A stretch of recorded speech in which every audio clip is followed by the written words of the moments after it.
up, people? It's your boy, the Kryptonian, saying here, bringing you a review for One Piece chapter 303. And there's a lot to unpack in this. And one of the first things that stands out to me is Doflamingo.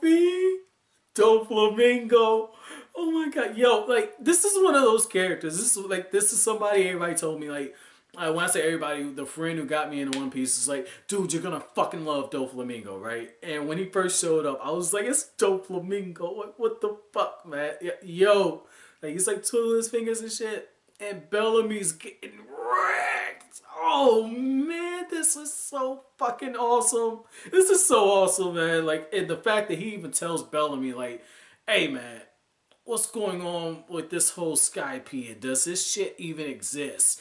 And after Bellamy tries to kiss ass to him, he says, yo, I don't need people like you in my crew. And you see one of these dudes that work for Doflamingo with this big ass sword behind him. And we don't see the body, so I'm not going to say he's dead. But if he killed him, oh my god, yo, Doflamingo,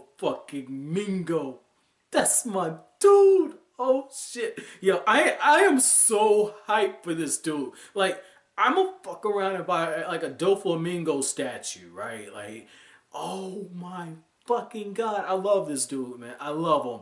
Like, he's only been on the scene for a little bit, but the fact that he's in Jaya, as soon as I read that, I went, oh shit. If he and Luffy cross paths, and Luffy just fought Nell, there's no way he's gonna beat Doflamingo, right? No way. Like, no way. Like, and the fact that Luffy doesn't go back to Jaya, I would have thought that damn sure Luffy would have went back to Jaya just to tell Cricket, like, hey, we rang the bell, man. It's a good thing he didn't. It's a good thing that he didn't. Because Luffy would have been taken out. Taken out. Like, just off what I've seen from Doflamingo and from how mysterious his character is, he'd have fucked Luffy up. He'd have fucked him up, okay? So, and then again, he's taking on Bellamy. I mean, Luffy with that punch, like, the fucking fist print was left on Bellamy's face.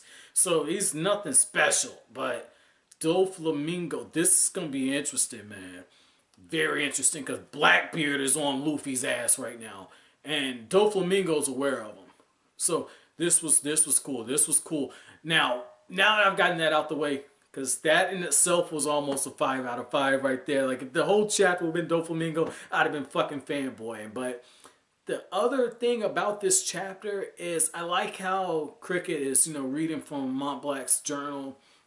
And, Nolan Mont Blanc. And he's just like, yeah, you guys don't have to follow me anymore.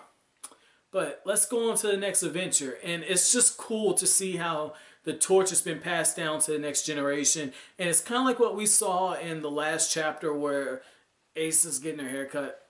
And she's being told blood does not need to be shed anymore. And that she can focus more on being like a lady. And she's getting her hair cut. And she's being told later on you can grow it out. And just to see little small stuff like that bleed over into this chapter, very good, man. Like, very good. This is one of those times I'm very grateful for the fact that I can just read these chapters back to back in bunches and not have to wait week by week, because I can catch this stuff quicker. And so this was cool. This was cool to see that. Now, what's interesting is I'm a pretty decent prognosticator, if I don't say so myself, alright? Because I said, like, yo, Luffy's got to add somebody else to the crew, He added the doctor, but, he added archaeologists, and now he wants some musicians. Got to be something else to balance it out.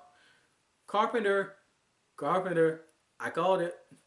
I fucking called it. So, oh, that was good. That was good. And the fact that Luffy's just like, why do we have to shelve the idea for a musician? It's just like, oh my god.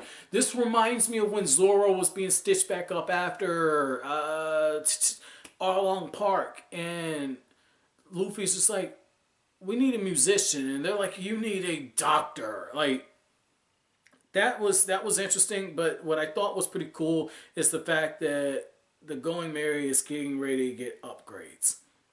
Because Nami at first pulls a boss move, and I don't blame her for it, right? Like, that's my chick, man. Because Nami's just like, we're gonna divide up the gold.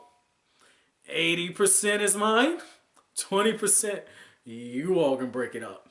And you have to try that first, okay?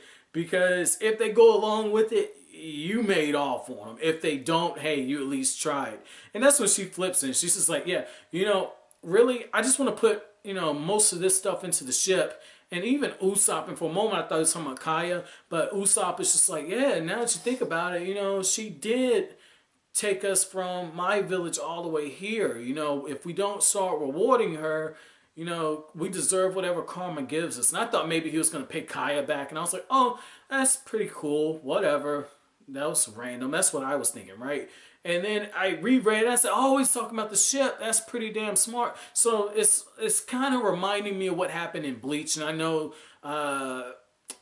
more than likely if you haven't read Bleach, it's going to go over your head. So I apologize, but there's this chapter in the War Arc of Bleach where Mayuri shows up and he's modified his Bankai in order to be able to take on one of the Quincy's, right? And that's how I feel like they're getting ready to do with the Mary, right? The Going Mary. They're getting ready to adapt it to where it can kind of better suit the Grand Line.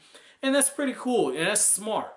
That's really smart. Because the thing about life, as life goes on, whether or not you want it to or not, and what's very interesting about that is Nami and Luffy, they've decided to adapt. And so it lets you know they're taking on the next step. And I like how Oda balanced out the seriousness of this chapter by having Luffy's stupid ass say, well, I thought I could ride the waver on the ocean. And it's just like, you fucking idiot. This is water down here and you are too heavy-handed using it up there in the White Sea. The fuck makes you think you can use it down here? And it's those moments like that where you go, Luffy, you big dummy, but also it makes you appreciate the people that he's got on his crew because they really look out for him. So that was pretty cool. Like I said, pretty hilarious moment. And I like how even Luffy is the one who says we need a carpenter, and even Zoro's just like, when he's right, he is right. So that was pretty cool. Very good chapter. My chapter question is going to be this right here, guys. Doflamingo. What did you think about his whole thing with Bellamy? What the fuck did you think? You know what I thought. I loved it. But as always, guys, if you like anything I had to say, hit that like button. Make sure you hit that like button. It really helps the channel out, guys. Make sure you comment and subscribe, share. I will greatly appreciate it. Thank you for watching, people. Have an awesome day.